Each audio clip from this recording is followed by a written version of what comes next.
0-3. The Toronto Raptors, for the second game in a row, blow a fourth quarter lead and have a giant stretch in the fourth quarter, 4 or 5 minutes where they just can't score, and they lose to the Philadelphia 76ers. Game ain't over yet physically, so I don't have an exact number of what the final score was. But today's game is not about numbers. It's not about, well, the percentage of this guy or the percentage of turnover. I don't care about turnovers and percentage right now. Watching that game is what we have seen preseason and through the first 3. We have no clue what team we're going to see. From one quarter to the next, you have no idea. What was the common denominator there in the first 2 preseason games against the Charlotte Hornets? Terrible first halves, absolutely horrendous. But really good second halves, and you came around to win. What was the thing against the, the Miami Heat? Very good first half, fight. You fell apart in the second half. Pelicans, you just weren't good overall, period. Last game, you had the lead for the most part of the game. You did a really good job. You blew it near the end. Today, kind of the same feel. Again, the Raptors played a really good first half. They were up by, if not double digits, very close to it. I think they're up 11 at halftime. Or 9 at halftime or something like that. They were playing really well. Knocking down shots, playing good defense. The only way Embiid could score anything was at the free throw line. You're doing a really good job to this point. Alex Len's giving you great minutes. Then in the second half, they absolutely implode. They can't make shots. Pascal Siakam dries up like crazy.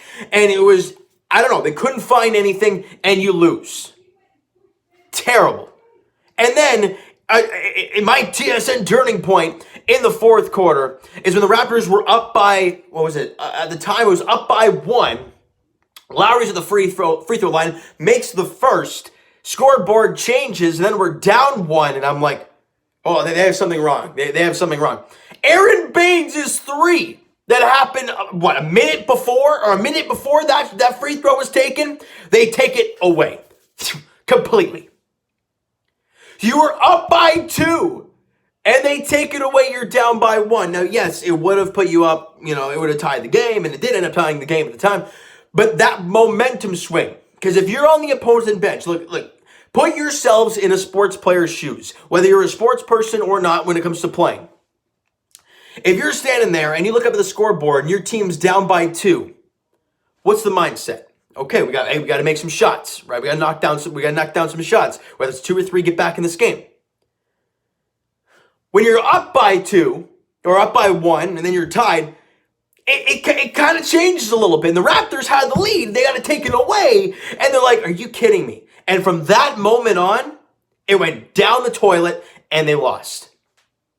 I'm not blaming anybody, even though from the one angle that we got to see on that shot, it's so hard to tell. You could see the ball possibly on his fingertips, but they initially called it a 3. So it doesn't have to be concrete evidence. Like if I saw an up close and good quality that is on the tip of the fingers and it says 0, then fine. But that was my turning point in this game. Even though, to that point, the Raptors had not made a shot for quite some time. There were 2 droughts in this game where they had 4 or 5 minutes of not making a single shot, not getting anything. And against a team like Philly, who didn't shoot the ball well, you can't do that against. The Raptors have now lost 3 straight games, and I got a question for you guys. Why have we not seen Terrence Davis in the last 2 games? You can't sit here and tell me guys are outplaying him. Lowry was great tonight. The numbers suggest, his shooting percentage. I don't give a damn about his shooting percentage. He played incredible. He had over 20 points. He had, I think he had over 10 dimes. He had a double-double, I think. Looked great. Pascal, great first half. Second half, I don't know where he went. Fred was terrible. OG, best game of the year. Why he only took 11 shots? That I can't understand. When you're hot, you feed him. He was 7 of 11. He had 20. He knocked down 4 threes. He was feeling it. Yeah, they don't keep feeding him.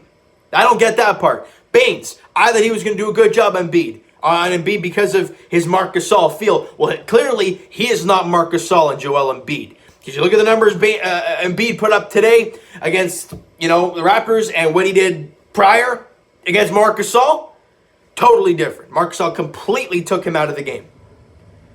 But I look at this game today and I'm like, okay, this tells me something. This tells me that there's something else going on here. Because the first game of the year, I kind of understand. You're playing like garbage. Game 2 of the year, yeah, okay, you lose a lead late. All right, I understand that. But now you've lost 2 in a row. I guess 3 in a row, but 2 in a row in the same fashion. And that's the part that gets in your say, well, at least you played a better team in this one. No, I'm not grabbing at straws at this point because it's only 72 games. You're 0-3. Yes, going into today's game, the Boston Celtics were 1-2, but they're now 2-2. You look at the Milwaukee Bucks were 1-2. They're now 2-2, if I'm not mistaken. So I look at that. If they won today, the Raptors won today, I would have been like, well, look at these teams. Look at the teams that are 1-2. But now they lose this game. They're 0-3. They are not playing very good basketball. They're playing bipolar basketball, if you want to put it that way. And they're not feeling great. We have not seen Terrence Davis at all in the last 2 games. You have not seen Malachi Flynn at all, except for garbage time in game 1. And that guy put the show on in preseason. Nick Nurse, you might have to get out of your comfort zone. Yes, Stanley Johnson today did a good job. That fly-in off the miss from Alex Len, you know who choreographed that? Kyle Lowry. You watch that replay, you see Kyle dictating, all right, you switch with me, you switch with me. You damn right, he told him, hey, Len might miss this one, so go in flying. It's exactly what Stanley Johnson did. Made it look great with a flying slam. And that's great. He great energy from Stanley Johnson. I got to say, Alex Len even gave some good minutes. He did a job against Embiid. Offensively, he looked like a liability out there. But you got to realize, he never plays with the number 1 unit. He would have always played garbage time or with the second unit. And it's a new team. It's game 3. This is the first time he's really even seen minutes. So I understand him being kind of all over the place when it comes to offense. On defense, yeah, there were a few times where Embiid got him. But overall, I thought he didn't do all that bad. He contested quite a few shots to a big body. I think him on a guy like Dwight Howard, not a three-point shooter, but a guy like Dwight Howard, a guy like Andre Drummond, guys like that, I think Alex Len would have a good time with, because those are guys you don't have to chase around the floor, and you can body him on the inside. And Alex Len, you guys see him out there. He's a unit. He's a big man. But if I'm looking at this next game, and you guys can let me know who the next game's against, because I'm not even paying attention to that right now. I'm taking this game by game, and I'm just looking at today's game and talking about today's game. Guys, let me know who the next game is against, but I don't care who it is. All right? It could be the G League team for the Knicks for all I care, even though it's obviously impossible. But that's what I'm trying to get at. This team needs a win. We're at that point now where we don't care how it happens. You could shoot 30% and win 75-74. I don't care. We need a win. And Coach Nurse, you might have to fly out of your comfort zone in this next game. I don't care who it's against. Because if something ain't working, let a kid out there. Maybe he'll surprise you. You got some good contributions today. Norman Powell is still struggling. Made a couple threes, I'll give him that. But still struggling. Malachi Flynn time. I mean, what's there to lose at this point? You're 0-3. You have not seen consistency out of Fred VanVleet. He was terrible in game 1. He was great in game 2. He was terrible in game 3. Again, points-wise and offensively. Lowry has been a dog the entire time. You haven't seen consistent Matt Thomas, right? Nobody else at the guard position, whether it's a shooting guard or a point guard, nobody has grabbed it and ran with it. OG played his first great game. Obviously, he's a 3. He's not a 1 or 2, but it was his first great game today. He was fantastic. Give Malachi Flynn some time. I mean, I don't know why I'm the one thinking of this, and you guys are thinking as well. I see all the comments. I see people jacked up for Malachi Flynn. Look at the preseason. We were all pumped for Malachi Flynn. All the posts everywhere on social media was, okay, we got a chance at Rookie of the Year. Well, kind of impossible if he doesn't play. Let the kid play. At this point, you're 0-3. You haven't figured anything out. You're firing Stanley Johnson of all people. Give Malachi a chance. He did nothing but impress in the preseason. Give him a shot. That's all I'm saying. I didn't say one thing about numbers in this game. Well, I actually can't say that.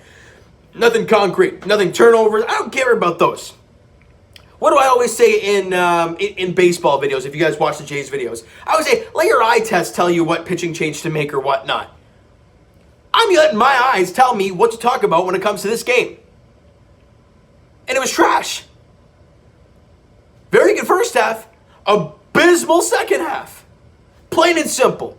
Terrible. All right? This might actually be a little bit of a rage video. I don't know. I might take mini rage in the title. You guys will be able to tell when you see the video, all right? So, you know what, guys? That's going to do it for this one. If you guys enjoyed the video and did not enjoy the game today because, well, enjoy the first half. How about you put it that way? Hit the like button. I do appreciate that. Hit the subscribe button if you guys have not already. Comment down below your thoughts on the video. I tried things. I tried shaving. I tried changing the jersey around. I don't know. I tried things. Didn't work. All right? The subscribe button. Comment, guys. Go crazy in the comments. And please, can we...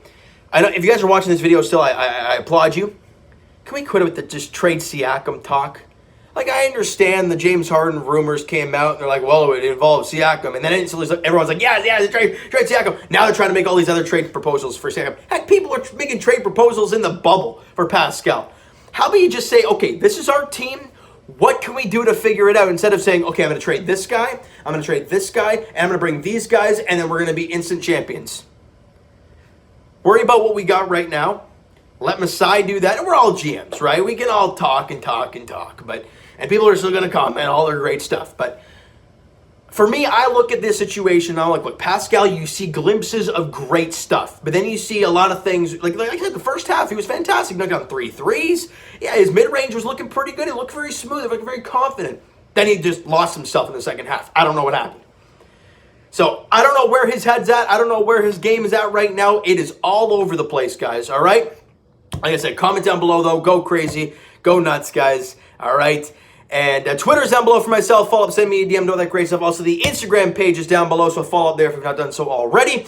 And I will talk to you guys Raptors edition whenever the heck they play next. And if it's post, New Year's Eve, I hope you guys have a very safe and happy New Year's Eve. Obviously, it's going to be a very different New Year's Eve than usual. But no matter what, be safe and enjoy your New Year's. And if I talk to you guys beforehand, which today is what, the 20th? Man, my days are all messed up. When you're off work, guys, I mean, you guys can tell it. When you guys are off work or off school or something in the summertime, right, you lose track of days. You have no idea what's going on. I know it's Tuesday, but I'm 29, maybe? I think it's the 29th. It's a couple days. Unless the Raptors play on New Year's Eve. Probably, do they play tomorrow? I don't know. Guys, let me know. Go crazy. You know, I'm putting as much effort as the Raptors in right now, right? Anyways, we'll talk to you guys next game, hoping that this team puts in an effort. And like I said earlier, just get a W. I don't care what it takes at this point, all right? So thank you guys so much for listening and watching. Hope you guys enjoyed the video. Talk to you guys then.